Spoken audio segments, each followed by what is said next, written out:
ഇനി നമ്മൾ നോക്കുന്നത് ബോറൈഡ്സിനെ പറ്റിയാണ്. അതായത് ബോറോണിന്റെ കോമ്പൗണ്ടുകൾ.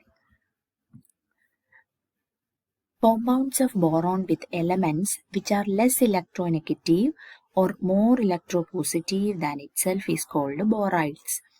ബോറോണിന്റെ കൂടെ മറ്റ് ചില എലമെന്റുകൾ കൂടി വരുന്നു. അതായത് ആ എലമെന്റുകളുടെ പ്രത്യേകത ബോറോണിനേക്കാളും ഇലക്ട്രോനെഗറ്റിവിറ്റി കുറവുള്ളതും അല്ലെങ്കിൽ നമുക്ക് ഇലക്ട്രോപോസിറ്റിവിറ്റി കൂടുതലായതെന്നും പറയാം. അപ്പം അങ്ങനെയുള്ള എലമെന്റുകൾ ബോറോണുമായിട്ട് ചേർന്നുണ്ടാവുന്ന കോമ്പൗണ്ടുകളെ നമ്മൾ ബോറൈഡുകൾ എന്ന് പറയാറുണ്ട്. ഇതിന്റെ പ്രിപ്പറേഷൻ എങ്ങനെയാണെന്ന് ചോദിച്ചാൽ, നമുക്ക് ഏത് സാധനത്തിന്റെ ബോറൈഡ് ആണോ വേണ്ടത് അത് ബോറോണുമായിട്ട് ഡയറക്റ്റ് ഹീറ്റ് ചെയ്യുക at high temperature of 1100 degree Celsius. We get that boride. Chromium ബോറോണോടെ ഹീറ്റ് ചെയ്യുന്നു, അപ്പൊ നമുക്ക് ക്രോമിയത്തിന്റെ ബോറൈഡ് കിട്ടും. ഇനി അതല്ലെങ്കിൽ നമുക്ക് ഏത് മെറ്റലാണോ വേണ്ടത് അതോ അല്ലെങ്കിൽ അതിൻ്റെ തന്നെ ഓക്സൈഡോ എടുത്തിട്ട് ബോറോൺ കാർബൈഡുമായിട്ട് ഹീറ്റ് ചെയ്താൽ നമുക്ക് എന്ത് കിട്ടും? ആ മെറ്റലിന്റെ ബോറൈഡ് കിട്ടും. ഒന്നുകിൽ ബോറോണുമായിട്ട് ഡയറക്റ്റ് ഹീറ്റ് ചെയ്യാം, അല്ലെങ്കിൽ ബോറോണിന്റെ ബോറോൺ കാർബൈഡുമായിട്ട് ഹീറ്റ് ചെയ്താൽ നമുക്ക് ഏത് മെറ്റലാണോ എടുത്തിരിക്കുന്നത് അതിന്റെ ബോറൈഡ് കിട്ടും. ഇപ്പം ഇവിടെ യൂറോപ്യം ആവുമ്പോൾ യൂറോപ്യൻ ബോറൈഡ് കിട്ടും. ഇനി ഇത് എത്ര തരത്തിൽ ക്ലാസിഫൈ ചെയ്തിരിക്കുന്നു എന്ന് നോക്കാം. ഒന്ന്, ബോറൈഡ്സ് ഹാവിങ് ഐസൊലേറ്റഡ് ബോറോൺ ആറ്റം. ചില ബോറൈഡുകൾ എടുത്താൽ അതിൽ ബോറോൺ ആറ്റം ഒറ്റയ്ക്ക് നിൽക്കുന്നതായിട്ട് കാണാം. അത്തരത്തിലുള്ള ബോറൈഡുകളാണ് ഒന്നാമത്തേത്.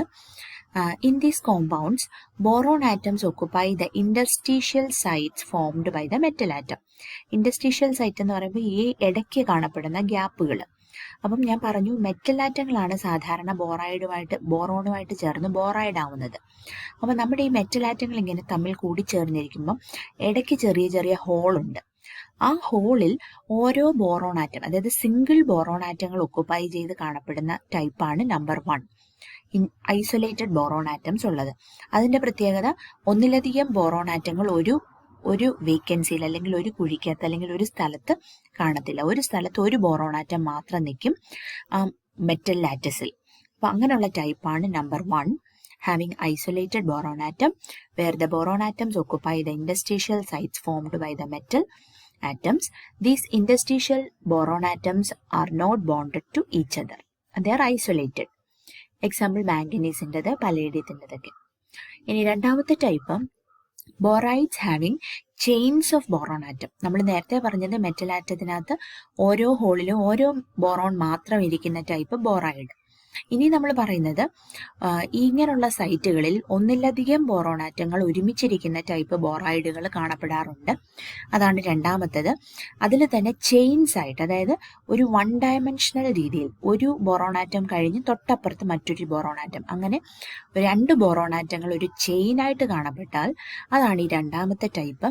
അത് നമുക്ക് വനേഡിയം ബോറൈഡിൽ, നിയോബിയം ബോറൈഡിലൊക്കെ നമുക്ക് കാണാം. അവിടെ B2 യൂണിറ്റ്സ് ആയിട്ട് ഓരോ ഇൻഡസ്ട്രീഷ്യൽ സൈറ്റിലും ബോറോൺ ആറ്റങ്ങൾ ഇരിക്കും. അത്തരത്തിലുള്ള ബോറൈഡുകളാണ് രണ്ടാമത്തെ classification, where boron atom occupy as chains or 2 boron atom occupy a single unit.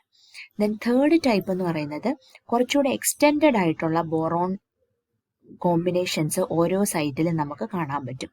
അതായത് ബോറൈഡ്സ് ഹാവിങ് എക്സ്റ്റെൻഡഡ് 2 ഡയമെൻഷണൽ നെറ്റ്വർക്ക്.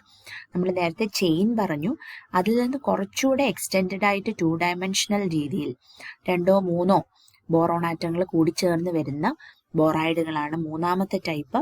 അത് മഗ്നീഷ്യം ബോറൈഡില്, വനേഡിയം ബോറൈഡില്, ടങ്സ്റ്റൺ ബോറൈഡിലൊക്കെ നമുക്ക് കാണാൻ പറ്റും. അത്തരം സാധനങ്ങളുടെ പ്രത്യേകത അവ ഹാർഡാണ്, കട്ടിയുള്ളതായിരിക്കും, ഇലക്ട്രിക്കലി കണ്ടക്റ്റിംഗ് ആയിരിക്കും, കറണ്ട് കടത്തിവിട്ടാൽ അത് പാസ് ചെയ്യും. Also with high melting point വളരെ കൂടുതലായിരിക്കും. അതായത് നോർമൽ ചെറിയ ചൂടൊന്നും കൊടുത്താൽ അത് ഉരുകത്തില്ല, ഹൈ ടെമ്പറേച്ചർ കൊടുത്താലേ അത് മെൽറ്റ് ചെയ്യത്തുള്ളൂ. അങ്ങനെയുള്ള പ്രോപ്പർട്ടീസും കൂടെ ഈ എക്സ്റ്റെൻഡഡ് ബോറോൺ ആറ്റങ്ങളുള്ള ബോറൈഡുകളിൽ വരാറുണ്ട്. ഇനി നാലാമത്തെ ടൈപ്പ് 3 ഡയമെൻഷണൽ നെറ്റ്വർക്ക്. അപ്പൊ 1 ഡയമെൻഷണൽ നമ്മൾ ചെയിൻ പറഞ്ഞു, 2 ഡയമെൻഷണൽ പറഞ്ഞു, then 3 dimensional network of boron atom when it is present in each interstitial site then that forms the fourth classification. അതെന്ന് പറയുന്നത് MB4 MB6 ബോറോൺ ആറ്റങ്ങളുടെ എണ്ണം കൂടുതൽ വരുമ്പം ഓരോ ഇൻഡസ്ട്രീഷ്യൽ സൈറ്റിലും അതൊരു 3 ഡയമെൻഷണൽ രീതിയിൽ അറേഞ്ച് ചെയ്യും. 3 ഡയമെൻഷൻ നമുക്ക് ക്യൂബിക് അങ്ങനെയൊക്കെ അറിഞ്ഞൂടെ പല സ്ട്രക്ചേഴ്സ്. അതേ രൂപത്തിൽ ഓരോ മെറ്റൽ ആറ്റങ്ങളുടെ ഇടയ്ക്ക് ബോറോൺ ആറ്റങ്ങൾ ഇങ്ങനെ കൂട്ടം കൂടി കാണപ്പെടുന്ന ടൈപ്സ് ബോറൈഡ് ആണ്.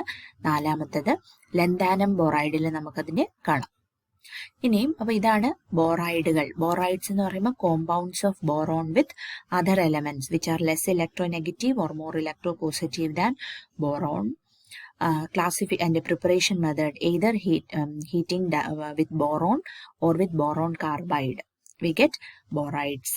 Then അതിന്റെ ക്ലാസിഫിക്കേഷൻ 4 ടൈപ്സ് ഉണ്ട്, അത് പഠിക്കുക. ഇനിയും യൂസസ്. ഞാൻ പറഞ്ഞു ബോറൈഡുകൾ ഹാർഡാണ്, ഇലക്ട്രിക്കലി കണ്ടക്റ്റിംഗ് ആണ്, അതുപോലെ അവ കെമിക്കലി ഇനേർട്ട് ആണ്. അപ്പം ഇങ്ങനെയുള്ള പ്രോപ്പർട്ടീസ് ഒക്കെ ഉള്ളതുകൊണ്ട് നമുക്ക് ഗ്രാവമെട്രി ഒക്കെ ചെയ്യുമ്പം ക്രൂസിബിൾസ് ഉണ്ടാക്കാൻ വേണ്ടിയിട്ട് ഉപയോഗിക്കാം, അല്ലെങ്കിൽ ഇലക്ട്രോഡുകൾ ഉണ്ടാക്കാനായിട്ട് ഉപയോഗിക്കാം. കെമിക്കലി ഇനേർട്ടാണ്, ഹാർഡാണ്, ഇലക്ട്രിക്കലി കണ്ടക്റ്റിംഗ് ആണ്. അപ്പോൾ ഇത്തരം പ്രോപ്പർട്ടീസ് എല്ലാം ഉള്ളതുകൊണ്ട് നമുക്ക് ക്രൂസിബിൾ ചെറിയ പാത്രങ്ങളാണ്, എത്ര ചൂടാക്കിയാലും അത് പൊട്ടത്തില്ല. നമ്മൾ അതിനകത്തേക്ക് കെമിക്കൽസ് ഒഴിച്ച് ചെയ്യുമ്പോൾ അത് കെമിക്കലുമായിട്ട് റിയാക്ട് ചെയ്യത്തില്ല. അങ്ങനെയൊക്കെയുള്ള പ്രോപ്പർട്ടീസ് ഉള്ളതുകൊണ്ട് ഇലക്ട്രോഡുകൾ ഉണ്ടാക്കാനും ക്രൂസിബിൾസ് ഉണ്ടാക്കാനും നമുക്കിത് ഉപയോഗിക്കാം. കൂടാതെ ഇതിൻ്റെ മെൽറ്റിംഗ് പോയിന്റ് കൂടുതലുണ്ട്, ഹൈ ടെമ്പറേച്ചറിൽ ഇത് ഉരുകത്തുള്ളൂ. അപ്പോൾ എന്ത് പറ്റും, റോക്കറ്റ് നോസിൽസിലൊക്കെ അല്ലെങ്കിൽ കമ്പഷൻ ചേമ്പേഴ്സ് ഒക്കെ പ്രിപ്പയർ ചെയ്യാൻ വേണ്ടിയിട്ട് ഇത് ഉപയോഗിക്കാം. റോക്കറ്റിലൊക്കെ ഹൈ ടെമ്പറേച്ചറാണ് കൊടുക്കുന്നത്, അപ്പം വലിയ ടെമ്പറേച്ചറിൽ പോലും ഇത് ഉരുകാതെ നിൽക്കും. വളരെ ഉയർന്ന ടെമ്പറേച്ചറിൽ മാത്രമേ ഈ ബോറൈഡുകൾ മെൽറ്റ് ചെയ്യാറുള്ളൂ. അതുകൊണ്ട് തന്നെ നമുക്ക് നോർമൽ ടെമ്പറേച്ചറിലൊക്കെ ഇതിനെ വർക്ക് ചെയ്യിക്കാൻ പറ്റും. ഓക്കെ.